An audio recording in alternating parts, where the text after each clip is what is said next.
Olá.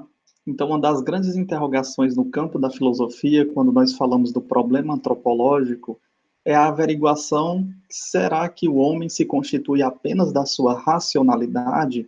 O que nos diferencia dos demais seres, dos animais e dos seres inanimados, seria apenas a nossa racionalidade? E parece que essa natureza do problema ela se tornou evidente e construída em um longo processo no caminho da história da filosofia. Então, nós percebemos um acordo que havia entre esses filósofos de situar o ser humano justamente no campo ou no elemento racional. Isso nós já percebemos nos escritos do Platão, do Aristóteles, do próprio Plotino, e também nós vemos que essa característica que o ser humano é um animal racional está presente também em filósofos de outros momentos, tanto da Idade Antiga, como medieval, como na Idade Moderna. Os filósofos que concordam, por exemplo, lá na Idade Moderna, nós podemos citar justamente o Leibniz, o Kant, o Hegel, o Spinoza, o próprio Descartes. E na Idade Média, nós podemos corroborar com o pensamento de Agostinho, de Tomás de Aquino, de Duns Scoto, do Guilherme Ockham, né, com a navalha de Ockham. Mas com o desenvolvimento e o aprimoramento do pensar filosófico, vêm-se as grandes indagações. Será que nós estamos apenas resumidos ou centralizados no aspecto racional?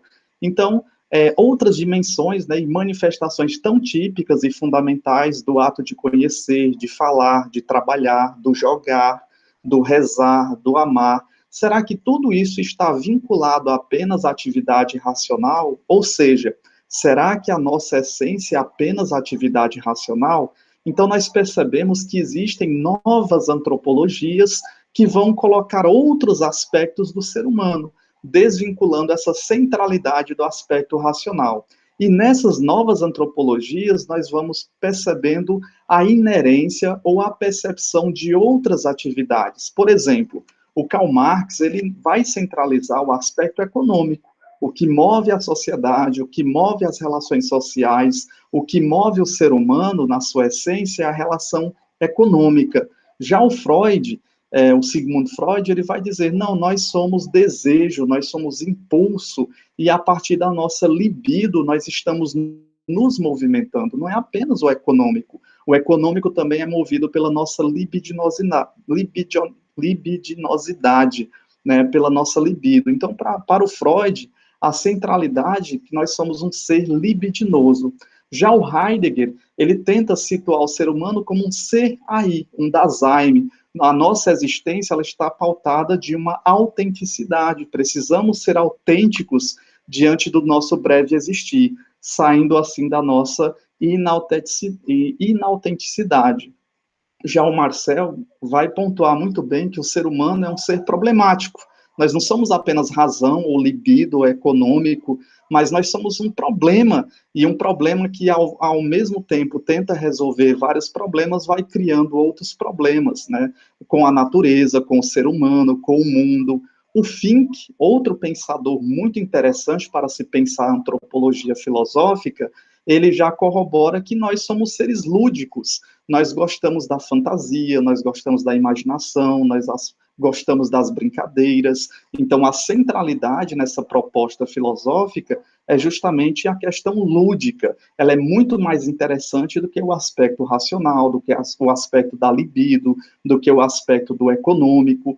E já outro pensador, chamado Gadamer, ele vai pontuar que nós somos seres históricos, então, não apenas racionais. O que move o mundo, o que move as pessoas é a nossa história, a história do ser humano. Então, a história que move todo o processo existencial do ser. O Paul Ricoeur, outro pensador muito interessante, já vai pontuar que não pode ser o aspecto racional, mas sim perceber que nós somos seres falíveis. A falibilidade do ser, ela está muito mais em evidência. Já o Martin Buber, ele coloca, não, o ser humano é justamente um ser dialogante. Nós dialogamos de ser para o mundo e tentamos nos conhecer. Então, não é o aspecto racional que deve definir o ser humano, mas sim o diálogo, essa proposição que nós temos constantemente de entrar em contato com o mundo e com os outros que nos cercam. Já o Bloch diz que é muito pertinente na essência do ser humano a questão utópica, as utopias, as sociedades de paz, de amor, sem políticas, sem lutas sociais, porque já haveria um amor ou haveria uma igualdade social. Então, o que move justamente para o Bloch, ou a essência do ser humano, seria essa capacidade utópica que todos nós temos de sonhos irrealizáveis, né? Até o presente momento não se foi realizado. Já outro pensador chamado Luckmann, ele diz que a centralidade, o que pode definir o ser humano, é justamente que nós somos um ser religioso. E os antropólogos, ao estudarem o ser humano desde do surgimento até as sociedades contemporâneas, percebem que todas as sociedades têm manifestações religiosas. O aspecto sagrado, o aspecto religioso está muito presente no ser humano.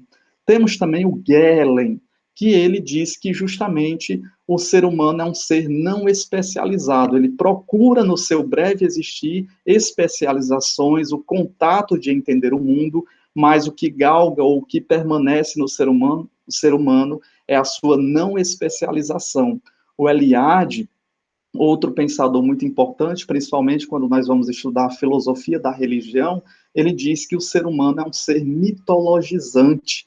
Ora, nós vemos a explicação do mundo, do cosmos, do ser humano através dos mitos. E esses mitos, eles não deixaram de existir. Eles sempre vão ganhando novas formas, novos aspectos a cada desenvolvimento do processo humano, quer seja na Idade Antiga, na Idade Média, na Idade Moderna, na Idade Contemporânea. Encontramos também o Tillich. O Tillich, ele coloca que o que pode nos definir é que nós somos um ser alienado, e no sentido que nós precisamos de filosofias, de compreensões da realidade que vão acabando, que acaba, assim, nos alienando. E, por fim, nós terminamos a nossa análise a partir do existencialismo ou do Jean-Paul Sartre. Como é que ele definiria o ser humano? Seria apenas o aspecto racional? Não, o Sartre pontuaria que nós somos seres livres, nós estamos condenados à liberdade. Sempre que nós temos 2 caminhos, 3, 20 caminhos, nós temos que optar por um. Então, nós estamos condenados a sermos livres no nosso breve existir.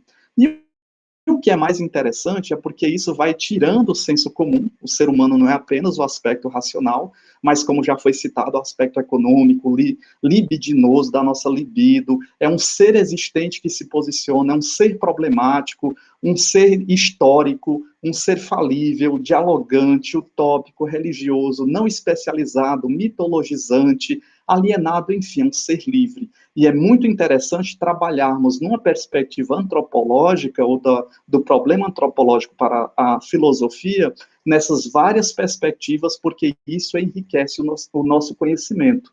E não apenas ficarmos bitolados em apenas uma perspectiva. O ser humano não pode ser apenas o aspecto racional.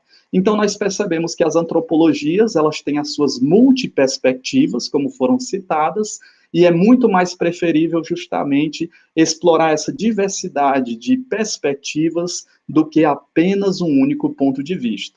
Então, eu sou professor especialista em filosofia, Ricardo de Moura Borges, e muito obrigado pela atenção em assistir esse vídeo. Até o nosso próximo encontro.